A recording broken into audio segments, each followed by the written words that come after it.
Welcome back to the deep dive.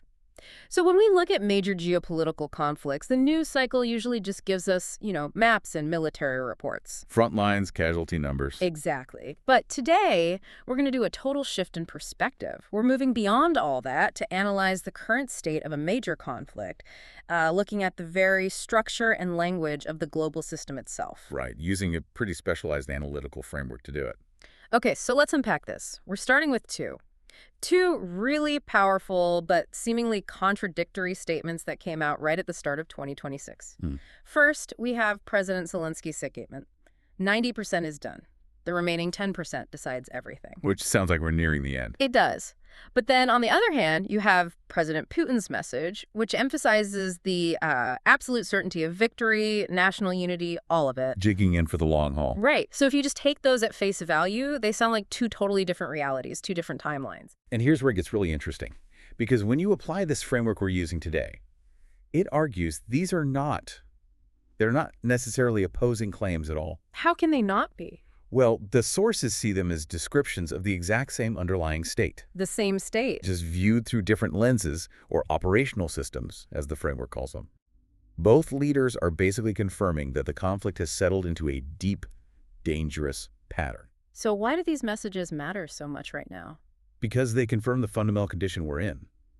This war has entered a phase where it can no longer be ended by just political will or negotiation. You mean a handshake deal won't cut it? We are way beyond that stage.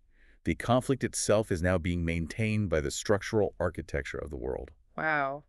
That completely changes how most media is covering this. It does. I mean, we constantly hear talk about whether the conflict is stalled. Is stalemate the right word? Is peace getting closer just because everyone's exhausted? And everyone is looking for that one single event. The big breakthrough, the military collapse.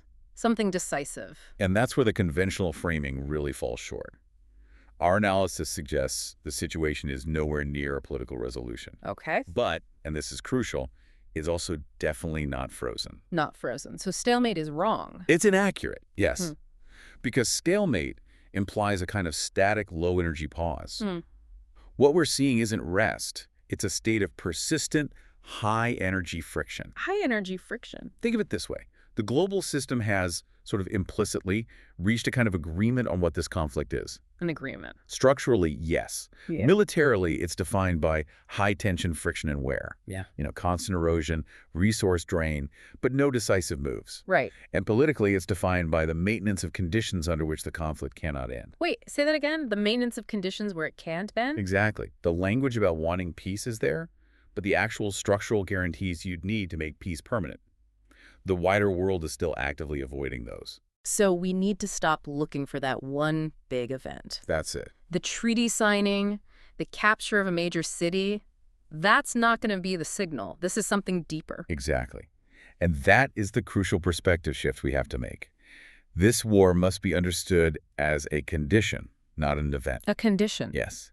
The framework forces us to move our focus from the military maps to, well, the integrity of the whole system. Yeah. It defines the current situation as a locked state of friction. A locked state? What's locking it? It's the result of a collision between two massive forces. The first one is what the sources call the state operational systems. Okay. These are the national systems on the ground that just mutually refuse to yield.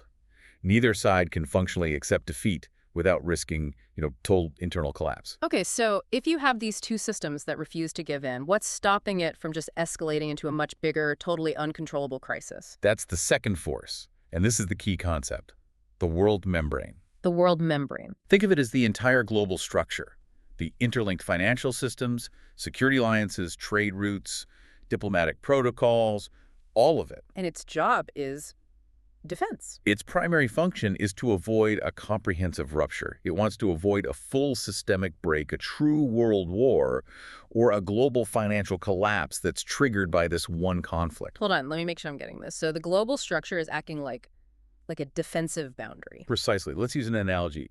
Imagine the world membrane is a massive stressed dam. Okay. The conflict is this intense pressure at one small focus point on that dam. The dam is designed not to burst catastrophically. That would be the systemic rupture. Right, the whole thing goes. So what does the dam do? It allows a continuous, manageable, but high-pressure leak. A leak? The world is choosing to allow this localized friction to go on long-term, to prevent a full systemic break on a global scale. That is a chilling implication. So you're saying this drawn-out, grinding conflict isn't a failure of diplomacy? The sources argue it's a functional choice by the system. It is the most stable instability that the modern world is currently choosing to endure. The most stable instability. Wow. It's the path of least catastrophic resistance. See, stability here doesn't mean peace or justice. Yeah. It means the stability of the global status quo.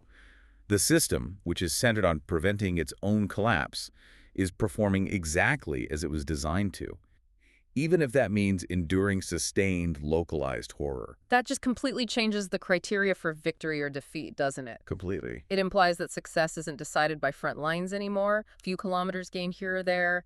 That's not the main story. Absolutely. The main variables are no longer purely military. They're all defined by the state of that world membrane. So what should we be watching? 3 things. 1, the continuity of support. Is it still flowing? 2, narrative translation capability. What does that mean? How the facts of the war are being processed by domestic populations in the supporting countries. Does the story still hold up? Okay. And the third? The risk of resonance in other theaters. Does this high-tension friction cause another systemic pressure point somewhere else to fail? The whole subject of understanding the war has moved from the state to the world structure. Okay, so let's pull that thread back to that opening quote. Zelensky's remaining 10%. Right. If 90% of the situation is settled, which we now understand means the system has just normalized this condition of friction, then conventional thinking says that 10% must be about negotiations. You know, border lines, legal clauses, ceasefire timelines. And that conventional interpretation is completely misleading.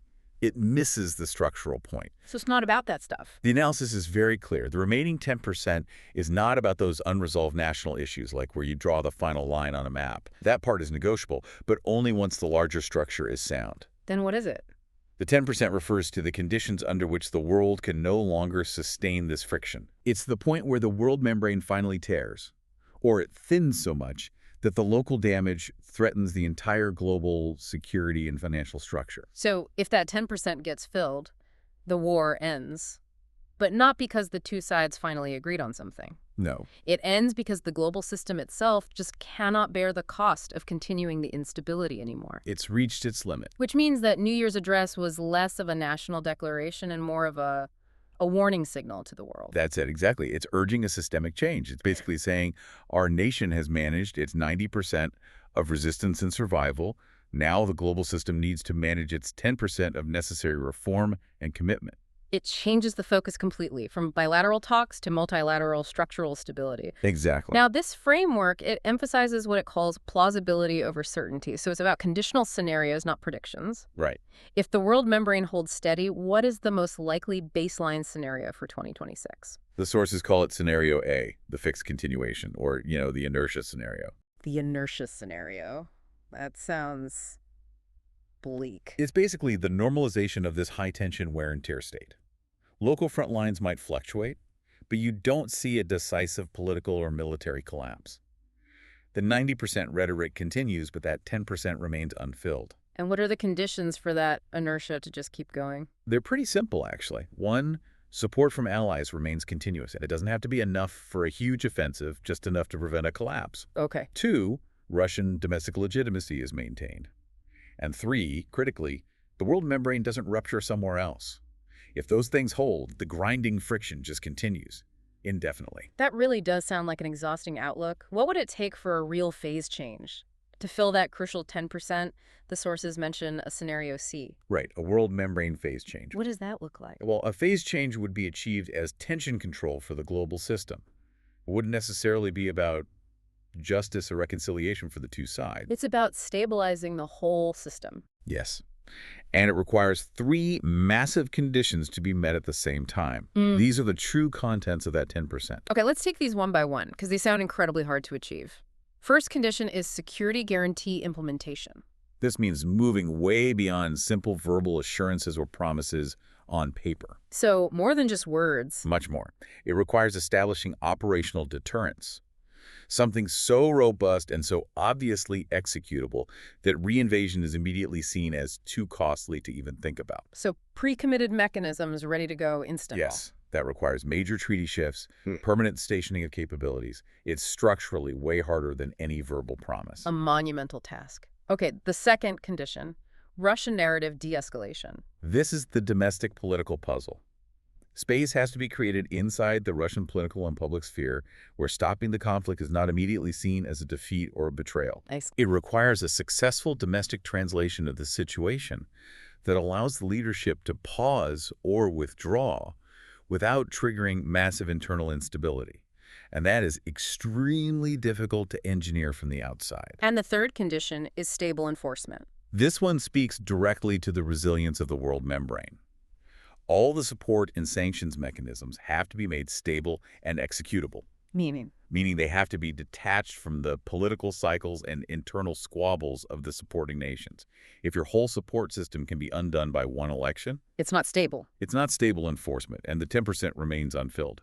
True stability requires cross-party, multi-year commitments that are, virtually legally untouchable. When you lay out all three of those, operational security, a domestic narrative reset, and deep, long-term political stability of enforcement, you realize how huge the challenge of that 10% really is. It is. It's not a negotiation problem. It's a systemic rewiring problem. It demands a complete transformation of international security guarantees and domestic political realities in several major world capitals. So this whole framework just fundamentally reframes how we should be looking at this. It's not a bilateral conflict. No. It's a constant global stress test. A stress test, measuring the integrity of the entire surrounding structure. And that brings us to the core conclusion, which is summarized perfectly.